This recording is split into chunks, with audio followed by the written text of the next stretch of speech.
to the republic for which it stands, one nation, under God, indivisible, with liberty and justice for all. Tonight we only have one main item on our agenda for this study session, so we'll be at number 3.1, District Security Update. Tony, are you kicking us? I guess I am. Good evening, everyone. Tonight, and you have the little clicker, Mike. You can see that it's right there. Okay, actually, Chris has it. Tonight, we are going to be talking to you a little bit about our safety and security work that we've been doing over the last few months, especially in the area of building enhancement projects. The purpose for this evening is to show the board what we've done in the following areas: in the area of auditing and prioritizing building safety enhancements, in the area of improving district processes, and in the area of developing a strong team approach to that. In just a minute, I'm going to turn this over to Mike Rupert, but I wanted to, first of all, introduce Mike Rupert. He's our Assistant Director for Safety and Security. And next to him, of course, we all know Chris Williams, who also has been extremely instrumental in putting this PowerPoint together and doing a lot of this work. And Morris Aldridge, who's not with us tonight, but he's been involved as well. So we will have time to go through this in just a minute. Like I said, I'm going to turn this over to Mike. And additionally, there he is, Director Hines joins us. When we're done with this and you've answered all of your questions about the presentation, we're looking forward to hearing any information he has gathered from his trip to the School Board Association, the National School Board Associations Committee. Yeah, and I had an opportunity to speak earlier with Chris and Okay. Mike, and I think it'll be reflected in the presentation. Great. Okay, thank you. Okay, so go ahead, Mike. You're on. Okay, thank you. First, I'd like to thank a couple other people for this presentation, as Bree Copeland and Renee Trueblood for their help on putting this together. So thank you very much. So moving right along, our strategy, this particular slide, I really like this slide because it talks about all the things that we're going to do, and it's going to be highlighted. These bullets are going to be highlighted as we go. But the culture piece is one I really want to talk about first and foremost, and we'll get into that slide too. The culture, and I've talked to several members on the board regarding the culture. That's one of the key things that we're going to do moving forward in creating these partnerships with Tacoma Police Department and the Fire Department, First Crest, and Pierce County Sheriff's Office, is creating that culture. I just had an email today where one of our school buildings, they were talking about doors being propped open, and the answer to me was, hey, don't prop them open, keep them closed during school hours. Pretty simple. But they didn't have that. They didn't have that sense of just going there and shutting it. So we have to communicate that and over communicate that moving forward. And I think that's an easy part of this whole strategy, is to do that. And that doesn't cost us a dime. So, next slide. So this. The collaboration, this was a walkthrough up at our Browns Point Elementary School with Principal Cindy Horner and the construction folks there. And what we were doing in this particular picture is we were looking at placement of our video cameras. And which was interesting and nice for me being in this position now is when I first came on to Tacoma Public Schools, I was hired on as the student compliance coordinator. And we did Title IX investigations.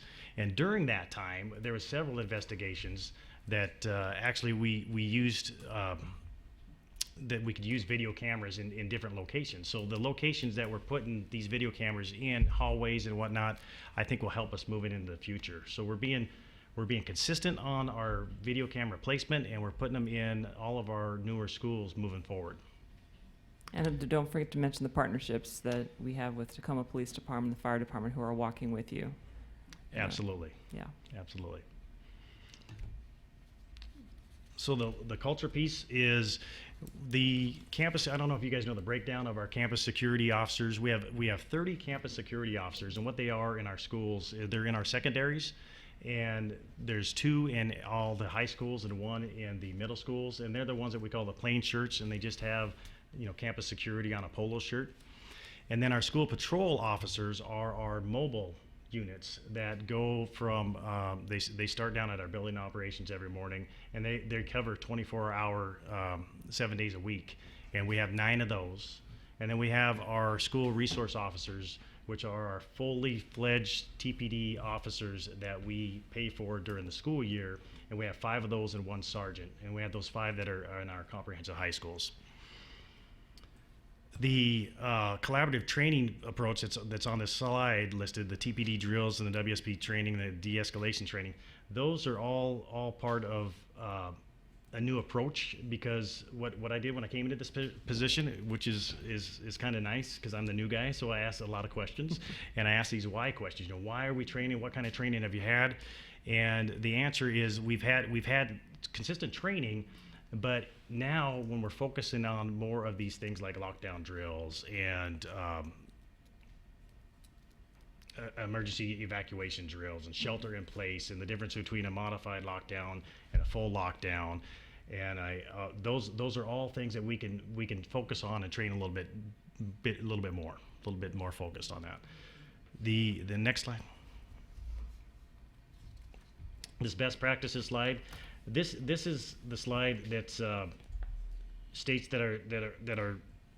It's just a rubric that we're using that shows us that we're on track, and it's a good slide to have, because as you can see, all of the process that we're doing, we are on track, moving forward, and trying to meet these timelines that are set for us.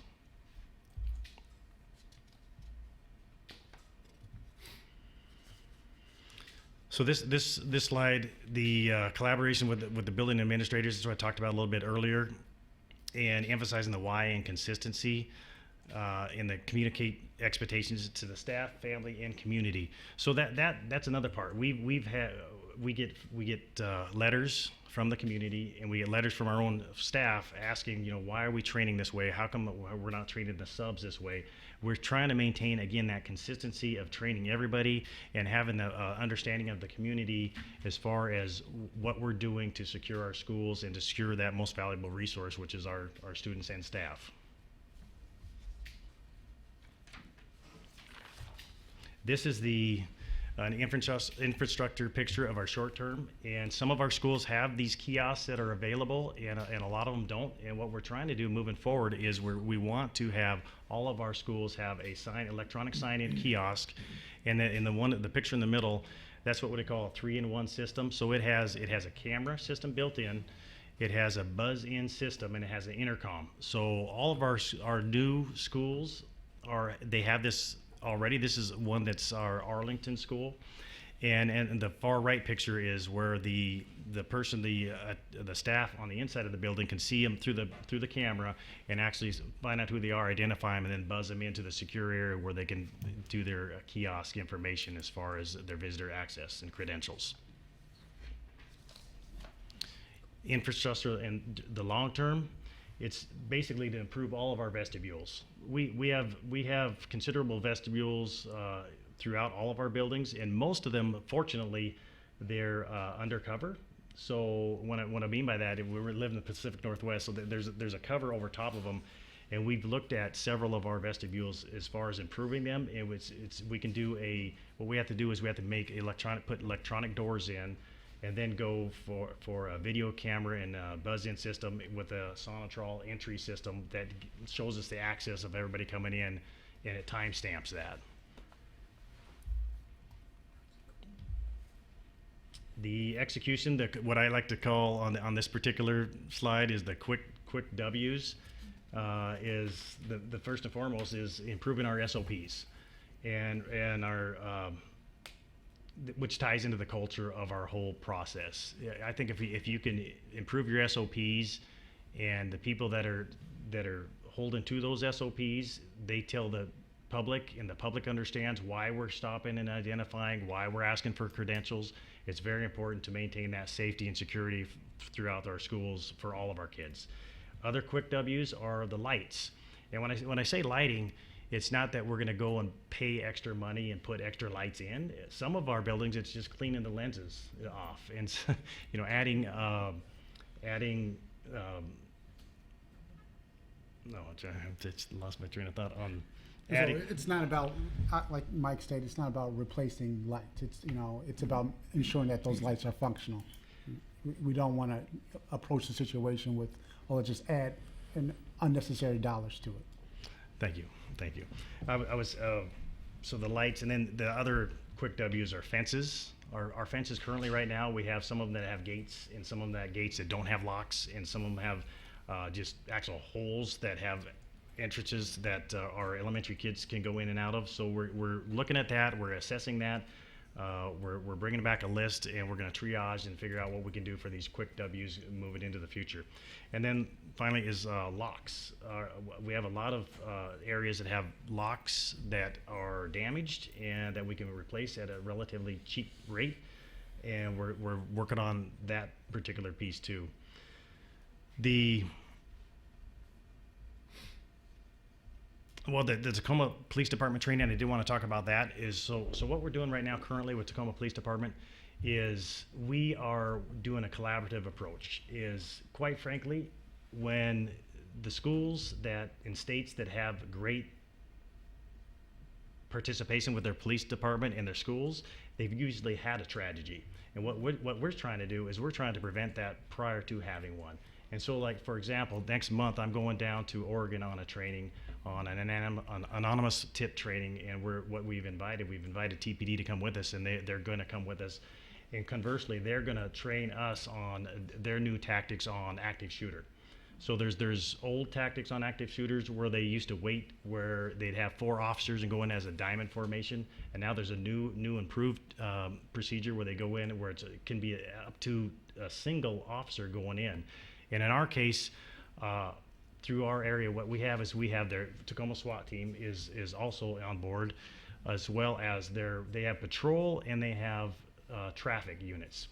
And what that's broken down in the city, they have 4 different sectors. And what would come into our school first would be a patrol unit or a traffic unit. So what we're doing right now, currently with our training, is we're inviting those folks because we want the more of those folks to come in and see our building layouts, the more comfortable they'll be if something does happen in the future, and to gain that entry. This slide is simply it's a timeline showing the timeline where we begin and where we're at right now. That ongoing training with the Tacoma Police Department is paramount. We've talked to Faircrest, and we're in the process of getting together and doing a tabletop with all those agencies: Faircrest, Pierce County, TPD, and TFD, Tacoma Fire Department. And then any questions? Thank you. So, do members of the board have questions? I want to start maybe with Director Vial. The issue of the lights, that's something that's bothered me quite a bit when I've been at schools at night. A lot of the lights are turned off when you come out of the buildings. Foss is one, for example. When you come up from the parking lot, yeah, that's really dark. The stairwell is dark. The whole, not just from a criminal possible incident, but somebody getting hurt, and they're just, and also a number of the parking lot lights are turned off. I can understand that, but if you're having an event, it seems to me that those parking lot garage or lights should be turned on. It's just something, it just knows how dark the entrances are to the schools at many times when we have events, even at some of our new schools, they're dark out there, and that, kind of bothers you if you're walking to your car, or it's not a shooter situation, but it certainly is a safety situation for not only our students and our parents and what have you. So I'd really be interested in, and I think most of them look like they were either turned off or burned out. And I think that's something, is that what you're talking about, looking at what's existing and not what we're not using? Yes, ma'am. And the word I couldn't think of when I looked at Chris was the motion sensors. A lot of schools, they have motion sensors to be efficient and effective. So at night they may be off, but somebody comes and approaches them and they turn on, I think is a good way to go, because that saves money as well. I don't think Foss does. Those old parking lights have been out there since, my kids went there 20 years ago. In the parking lot out there, and up on the stairwell, they put those lights in the stairwell, and most of those are burned out. Yes, ma'am. So that, I think, in other schools I've noticed too. One of the questions on the issue of substitutes, and having been a substitute for a long time, but I really didn't have too much of this problem working at primarily just 2 schools because I got a key when I came in the building. But a number of the schools don't give their subs keys to their rooms. And I think that's whether they think they're gonna lose them or what. But if you get in a lockdown situation and you don't have a key and you're in one of the older buildings in which you have to go out and lock that door and it doesn't automatically close and you don't have a key, that is scary. And I know that happened in 2 or 3 buildings when we actually had a real lockdown, not just a practice. So I'm thinking that might be a policy issue that we take a look at, that when subs are given keys to their rooms. I think it was because somebody lost them, and you, Chris, know how much that costs to replace and all of that. But I think in the interest of safety, there might be a way to have some keys that aren't that expensive, and that when I come in to substitute, good morning, Ms. Fial, here's your key to your room, and you also know where to come find us if we lose it. That was the main thing, that the sub training I think is important, and I think, Lisa, I know that's up in your bailiwick, subs were never trained, at least they may be now, but back in the day they weren't. First time you get a lockdown, you're thinking, oh, well, had a pretty good idea what to do, you know what I mean, but the key thing and just training, not only in a lockdown, but also the other issue that, we are so prone to in this part of the world is earthquake. And we've had, major earthquakes that have damaged our schools, particularly the one in 1949 was very, very damaging. And then later, just things about what to do in an earthquake. Where do you get the kids? Where do you put them? And then if you evacuate the building, where are you supposed to be? And we don't practice that enough. We get the little earthquake, and then kids get under the desk, and then you but from a standpoint of looking at making sure, I know that fire department went through one day over at Sheridan, and there were a lot of our bookcases and things that are not attached to the walls. And I think that's something that we should be really looking at, what can come down.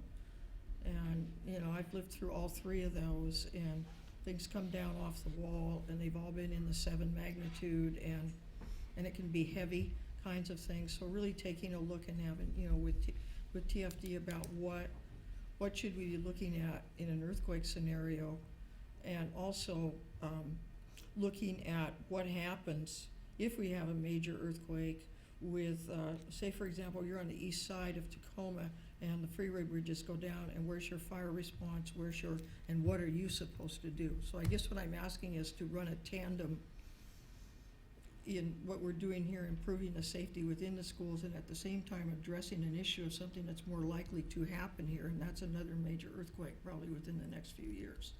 And that we are, looking at making sure that our buildings are safe inside, and if we have to figure out, there was a thing for a while where we did have water in the buildings. You kind of remember that, Lisa, you were still, and then that went away. In other words, what they tell us at FEMA when I went through trainings, you gotta be you're gonna be on your own for 3 days. And so that means that we may not be able to get kids home. And so I'm just talking about really thinking about doing a deep dive once we figure where we are here into that area, because of that's a reality here. It happens. So I know some of you have not been here when that has happened or lived here, but Debbie knows it's a real reality. So anyway, that's the only comments I have. I think, the work that you guys are doing now so quickly and so fast is just amazing, and I'm really glad, Mike, that you're doing this. So thank you. Thank you. Director Vial, Director Winskill, do you have questions? Yeah, just a quick one. So are we going, do we have real keys? Are we going to those plastic things? What are we doing with keys to our buildings? Currently, we have real keys. Yeah, okay. And to answer Vice President Vial's concern about the locks, moving forward, the plan is to have all of our doors locked, internal and external, and to possibly have, there's an apparatus that you can buy that goes on the outside and on both of the handles. And so what you can do is, in the case of a lockdown drill or a real event, is you go out and, because what we want to do is we want the staff to open the door and check for kids and bring them in if they're in the hallway. Undo that apparatus and then just shut the door, and now it's locked. Cool. And then I know that we have a big training now for substitutes in the fall before school starts, because I've had friends who've gone through that training, but it'd be nice just to touch on safety, and it probably is, I have no doubt that's touched on. And my neighbors just put in a LED light, one of those, well, theirs is on all the time, but I know you can do that with they're really bright. They really illuminate the area. So for, going forward for With the ones motion that- sensor? Yeah, the motion sensors. I think that's really a great idea. And I don't. Oh yeah, one other question is, how often do we do drills? What kind of drills do we do, and how often do we do them? I know we do fire, earthquake, so that's- Lockdown. yeah. Tell me about that. Yeah, so me being Nick the new guy, what I can tell you on that is our goal this year was to conduct a supervised drill on every one of our schools, and we have 4 schools left to meet that goal, but they do also do drills that are unsupervised throughout the year. I can get back to with you as far as what the number is, but they do a lot. Once a month. Once a month. That's what I thought they So what are those? So those fire drills, or what are those drills? great. They do fire drills once a month, and they do lockdown once a month as well. Okay. Thank you. That's all I have. Yeah, there's shelter in place as well. Okay. Director? I believe the legislature actually just increased the expectation for the number of drills. Yeah, Mhm. I think I saw that. Director Hines? Yes, thank you. I appreciate the presentation. I would echo Vice President Vial's sentiment around all hazards approach. So I know the impetus for this study session and for the work that's been ongoing was the Parkland shooting. And we want to keep kids and staff and the community safe from an active shooter. But there are a whole lot of other things, a lot of hazards in this region, and I would hope that we continue to prepare for all of them and not be super prepared for just one of them. I was glad to hear you talk about standards and best practices. There are a lot of gimmicks out there. There's a lot of, hey, put this super whiz-bang device in place and all your troubles will, melt away. And really, it's those tried and true best practices. I appreciate the partnership with law enforcement, all of public safety, fire, EMS, the folks that are going to be there if something bad happens, so building those relationships ahead of time and seeking their guidance. I would be interested to know if there are additional policies that we need to put in place. And I'd like to see a plan that shows how we have built plans. I think people and plans, there's a lot of products that you can buy, but really at the end of the day, it's people and plans. Do they know what to do when these different incidents occur? And so what is our methodology for ensuring that we've got the right policy in place to drive out the plans? Then we train people to the plans, and we drill and exercise to the plans. And I liked hearing the tabletop because we don't necessarily need these flashy, functional, full-scale exercises. They can be impressive, but I think oftentimes you get just as much out of a tabletop exercise where you work through the plan and the training to make certain people know what to do. Where there are opportunities for physical improvements, I think you guys are headed down the right path. But the process of screening people so that there's consistency in it and that we don't generalize or stereotype as we're looking at who's on the other side of that video camera, and we make assumptions about how somebody is dressed or age, gender, a whole lot of things. Let's just have consistency. If it's 100% ID check, it's 100% ID check regardless, and get that message out. I think over communicating to the public, because, well, what do you mean? I've had kids, for 10 years I've been on this campus. Yes, and you're going to have to sign in. You're going to have to show your ID, everybody, all the time, so that we have that continuity.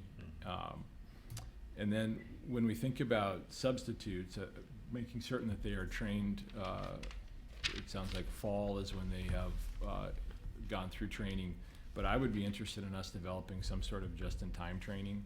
So I'm a substitute. I wasn't able for whatever reason to participate in a fall training, but now I'm on your campus. And what are those essential things that you need me to know? And perhaps in all of the classrooms, like a laminate card of procedures, flowcharts, checklists, those sorts of easy to step through, not a plan in a binder on the shelf that I read one time, but what are products that we could make readily available? And then it's the same product that the substitute comes into, and it should be, that should, I think, be our, the litmus test, is can somebody who's coming into this campus for the first time look at this card and understand what to do, right? We should want to make our procedures implementable and teachers able to deliver them. And then if there's enhanced trainings or experiences over time, that deepens their understanding. But I think coming up with products, and I would look to Renee, I think that probably also helps reduce our risk and liability, so that if we have good plans in place that's driven by policy, and we have things written down and we practice them, and we have cards or whatever you deem to be the most appropriate way to convey those plans in rooms, then we've got assurance that those are going to be in place regardless if it's a 30-year teacher or the first time that that person's been on a campus. What is the plan to keep us apprised of developments? I would hope that it's going to be in a public forum. I know some of this information is sensitive and we can only get it in a protected, either in a closed session or executive session, or but how do we continue to communicate with the community to let them know we've heard them and we're taking meaningful steps? So we'll continue to do updates like this that are general and talk about our progress and report on the elements that you've seen in the timeline. And then there will be times when we have to do an executive session to talk about anything specific that we've put in that we think it's better for the safety of the district not to make it public. That makes sense, right? Thank you very much. Dr. Leon? So thank you for that excellent presentation. I agree with the importance of keeping an open mind and view on safety for all kinds of tragedies that may occur, as they've already discussed. So I'll just come back onto the kind of the violent assailant issue. It's not just the shooter, or it could be any kind of event. Kind of looking at the root causes of those and prevention of those. And you mentioned people and plans being our most important asset that we have, and that's true. I think our teachers, our administrators, I guess I'm one of the newest members, so I think I'm sure there's been training as to how to intervene and identify some of these kids that may be troubled, but we don't always know which the troubled ones are. So is there a plan to try to have whether it's 1 minute or 2 minutes, check in with kids, whether it's once a year, every 6 months, any kid, because any kid could look like they're doing okay. It's not just the ones that are being actively bullied, or the ones that look like the loners, that dress a certain way, that could act in a violent way. So is there a plan in place, I guess is a question too, to check in on kids, whether it's by their counselors or teachers, administrators, what that looks like? What do our de-escalation training, how does that look like with regard to teachers? Because not police officers, security people aren't the only people that know how to de-escalate.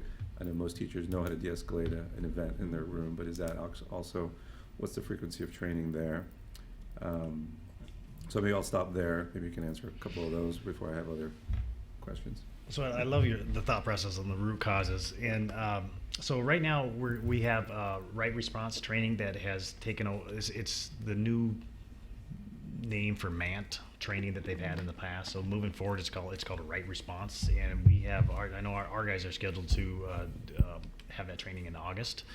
I don't know about the rest of the staff if they're trained in that or not. But I know there's a de-escalation training that's in part of that right response training.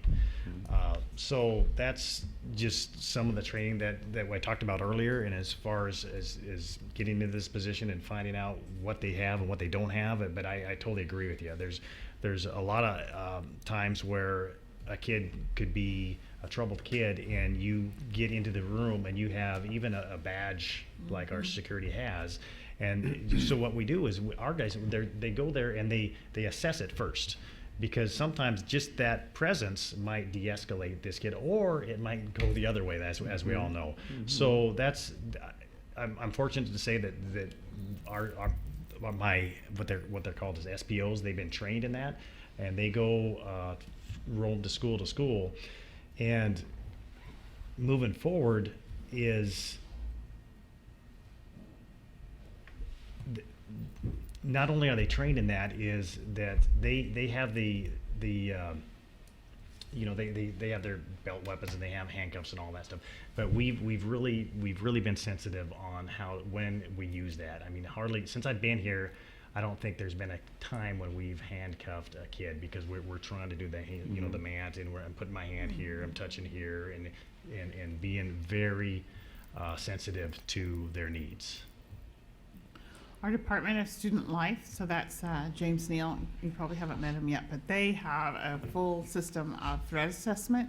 And so if a principal or a teacher or there's an incident or anything, they can call and really sit down and make a safety plan for students to really address what their triggers are and what kind of supports they need. And so I think that's been a real good system for getting in there and trying to give kids, the support they need so that they won't, have any incidents. The other thing I think that's helped is we do have schools where we don't have enough. I wish we had more, but we have some behavior interventionalists in schools, and that's their total job, is to teach students how, if a student is sensitive to touch, then that teacher's responsibility is to talk to them about the different responses they can have when somebody touches them. So they don't just turn around and punch them, but they say, hey, I need you to get your hands off me, or, something like that. So we really are working on trying to, and it kind of goes along with that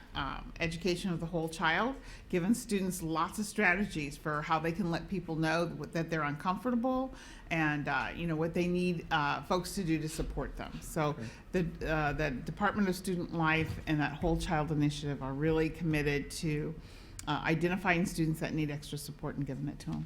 Okay. So in addition to that sounds like an excellent plan. In addition to those kids that look like they could be troubled, is there something in place to do a periodic check-in with, say, every student, whether it's a 1 minute or 2 minutes private discussion? Because if you just ask the whole classroom, if there's anybody getting bullied and everybody's okay, some kids are, a lot of kids aren't going to say anything. So do kids get checked on? Yeah, I think the Whole Child At some Initiative point? is also, that's part of it. If you go into our classrooms and look, you'll see, what's it called? Approximate zones. What's it called? What do they call them? The approximate zones. Zones of regulation. And so we've really taught students to kind of self-monitor, first of all, about where they are. Are they green today and everything's a go and I'm fine, or am I yellow? And hey, be careful with me, I'm not sure how I'm feeling. And so there's lots of strategies that have been taught to teachers to check in with students. And, at your middle schools where I taught middle school, and they can feel really good one day and not so good or 1 minute, right? And so, the whole idea of advisories and having a time when that middle school teacher has them come in the morning and really checks in with them about how they're feeling and, what's going on at home and, what kind of support you're going to need. So those advisories, they do pull them aside one at a time and check in with each student individually? I guess that's my question. I'd say that schools have different strategies for how they pull it off, but they certainly understand that you have to have a connection one-on-one with the student to figure out what it looks like. Because if that's not being done individually with everyone, that'd be a suggestion I think would be considered at least one time a semester, one time a year with each student to confirm that they are not in distress in a one-on-one conversation. It can be in the room with other kids, but it could be off to the side privately. So this goes to I think you mentioned checklists. So checklists is with regard to the lockdown drill, having all that on laminated cards, places. So it's I'm sure there are checklists, and it's important to have them available and used, because it's been proven that helps with airlines and medical work and school work. So. You mentioned the vestibules being improved. Is that the cost for that? Is that something that's in the current budget, or is that something that's going to be in a future budget? Those improvements, some of them sound like they might be major. No. Not counting just replacing lights. That's something that we're looking at long term and potentially placing within the future bond, potentially November 2019. Okay. We're still assessing how much that's going to be. And we're still right now in the phase where we're working with our partners to see is the vegetables or is other things. So we don't have a determination or decision at this moment. We will have one in the future though. Okay. There were some recent emails from a parent that I forwarded on to you about Sherman and some unlocked gates and things like that. Is that something that you shared with them, or? We send those to the building director, to the principal, and to Michael when appropriate, to Chris when appropriate. We all saw and those. they're I'll send real it to responsive Carl. to responding to those concerns from Okay. parents. All right, that's all I have for now. Thanks. I just have two questions. One, can you say a little bit more about the slide where you have, the infrastructure in the short term, and can you say more about the parent kiosks? I know we've had these parent kiosks in many buildings for a long time, but I don't know how you intend for them to be used and how they're actually currently used and whether they're used.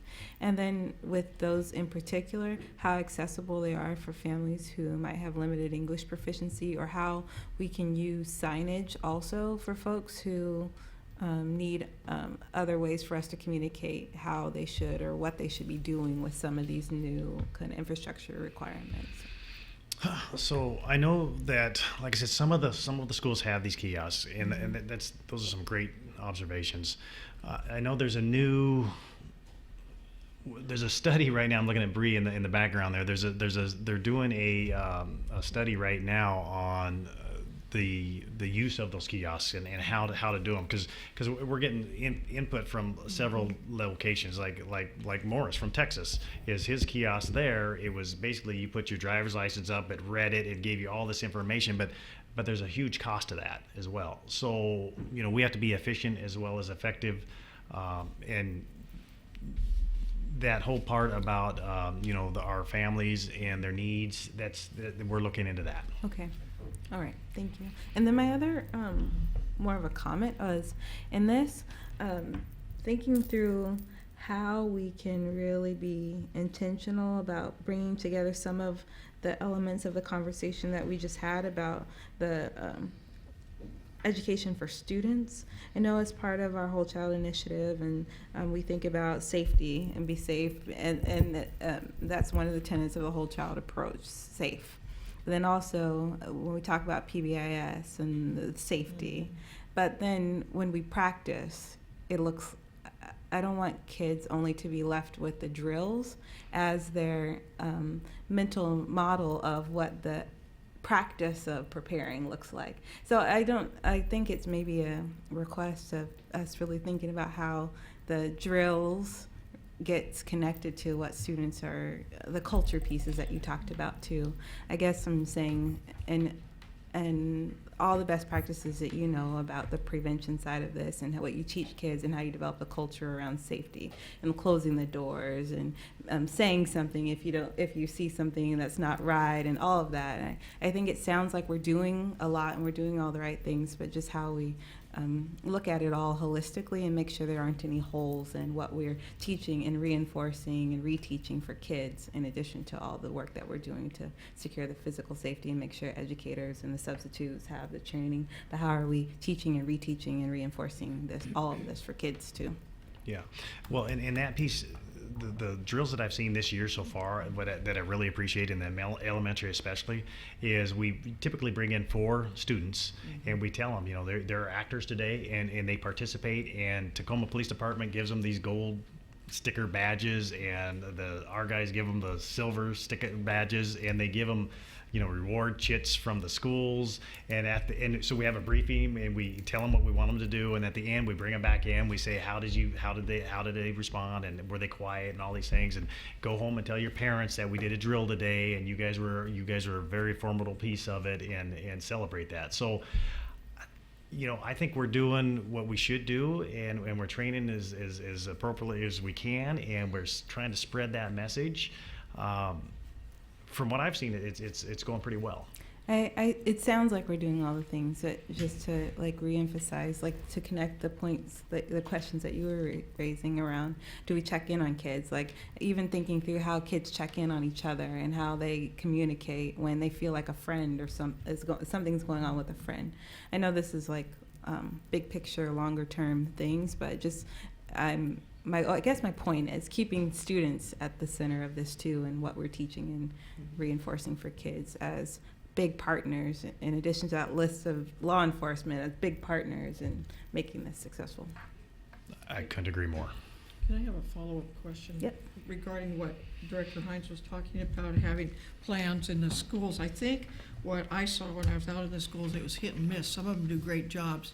So 2 or 3 of the schools I worked at had clipboards in every room. You flip it, here's where you go for it, this is what you do, this is what you do, and here's your class list. You get your kids out there on the field, and boy, they all better be there, or they're not gonna have recess for the next 40 years. That was kind of the joke, but Lisa, you know that. Kelly did that when he came in at Sheridan, did it down at Lister, and then other schools you go to, it wasn't standardized like that. So I guess what I'm saying is I think there's some big pieces already done out there that, and what Scott's talking about, policies, and then looking at some models, look and see. And I think you'll be surprised to find out there are a lot of the schools that actually have that. And I don't know about the middle schools and the high schools because I work primarily in the elementaries, but almost every school had where you go, what you do, and you had either a clipboard or you had a folder on the teacher's desk.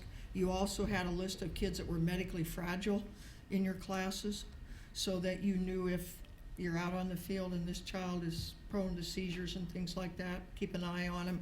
So I think we've got some good models is what I'm saying. We don't have to start at ground zero and just take a look and then, kind of tailor it to, each school's a little bit different just given their design and the kids that they have. Some of them, for example, Lister's a medical center for our elementary kids on that end of town. So say, for example, if we have an earthquake and you got kids out on the field, you better make sure you got insulin and stuff out there. Things like that. So I guess what I'm saying is a model policies each school will have, perhaps that each school will develop according to their needs and their situations within a certain framework that you guys set up. So I guess what I'm saying is there are some pretty good models out in some of the schools now I'm sure Tony can talk to the principals and kind of, pull them up that cover all the drills and the things that you're doing and the situations of some of their kids who are unique. If you have kids, autistic kids, things like that, here's what you do and here's how you handle this. So I think, what Scott said about policy, yeah, let's do it. Let's have a policy up here and let's make sure that each school is developing that and you guys will be checking them. And I think, what Andrea is saying too is that, we need to make sure that we're walking this talk. We can do all the drills in the world, but if the kids don't believe in them, and it doesn't matter what it is, whether it's earthquake or it's talking about bullying, if it isn't inculcated into our schools, then it isn't going to do any good. And I think we have to make sure that, hey, this isn't one of those little check the box off deals, which those of us who worked in government know what that means. It's, am I right, Director Hines? Yeah, it's check off the box. This isn't going to be one of those. It's going to be, this is our culture and this is what we do. And we're talking about procedures and substantive actions. So I think, if we can get there, we're going to lead a lot of people in the right direction. I think we can. I don't think it's going to be that difficult. Because I think the pieces are there, and I think that's what I'm hearing tonight.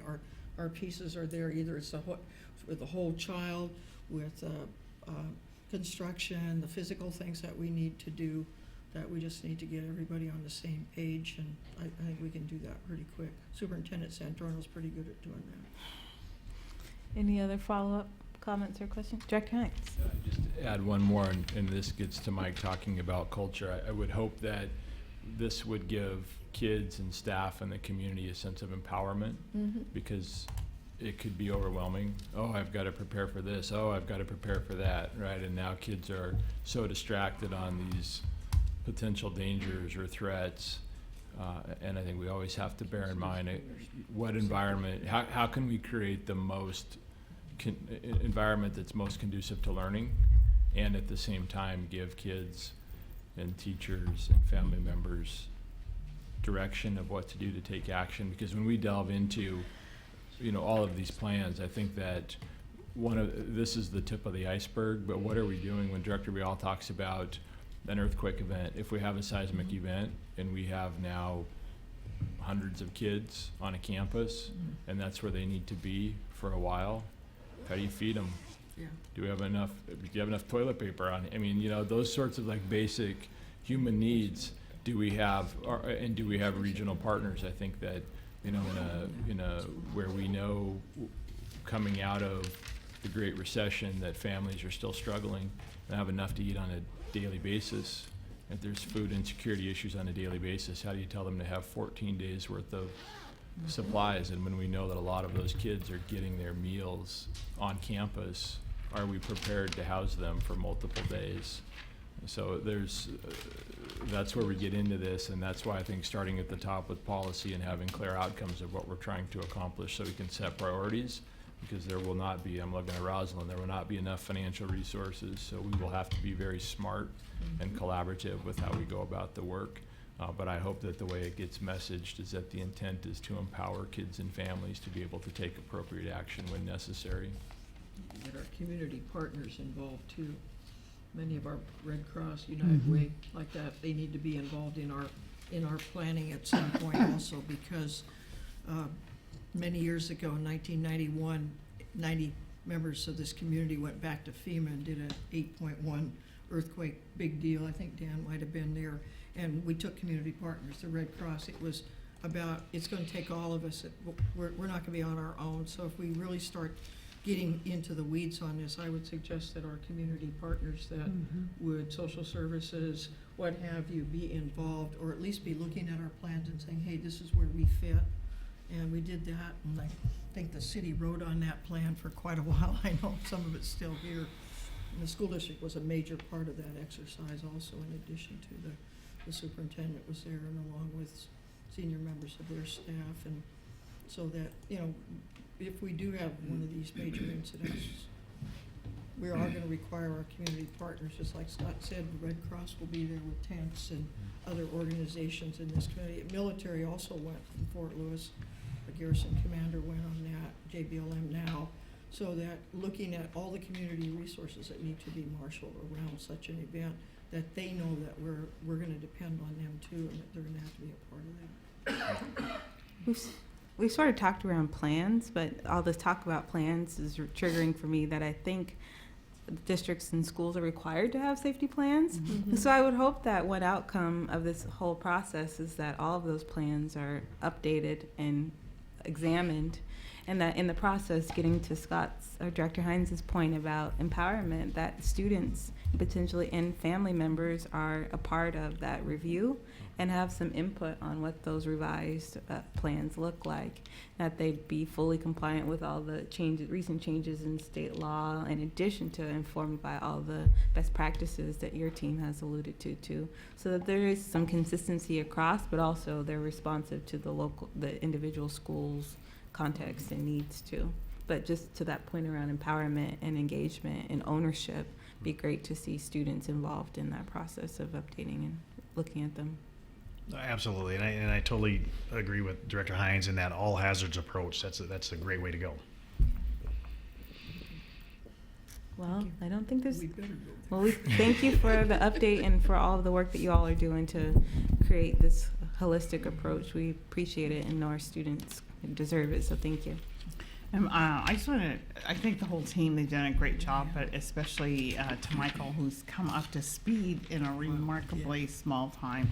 So thank you for all the things you've coordinated. I know Christopher's been right by your side helping, and we appreciate you guys taking on the challenge. It's been huge. And I think also that what's important is that it goes to what all the directors have said, is that part of it is just being consistently implementing those things we already have in line. If you look at the survey that I think it was Catherine put out that said, from our high school students, they're saying, hey, our teacher never makes us lock down, or some of the things where people just aren't implementing, so that if you start not going out when there's a fire drill, then when there is a fire, you're not ready. And so I think that reinforcing that we do of this is not just, it's an expectation, and also we're going to hold you accountable, to following, these precautions, because even though it doesn't happen today, it could happen in the future. So it's important that, that we take them seriously. Yeah. Well, thank you again. Thank you. So with that, we'll move on to item number 4, an executive session. The Board of Directors will meet in executive session for about approximately 20 minutes to review with legal counsel, Chief Financial Officer, and the Director of Purchasing contract performance of a publicly bid contract, because public knowledge of such consideration would likely cause increased costs. So with that, we are going to recess to executive session.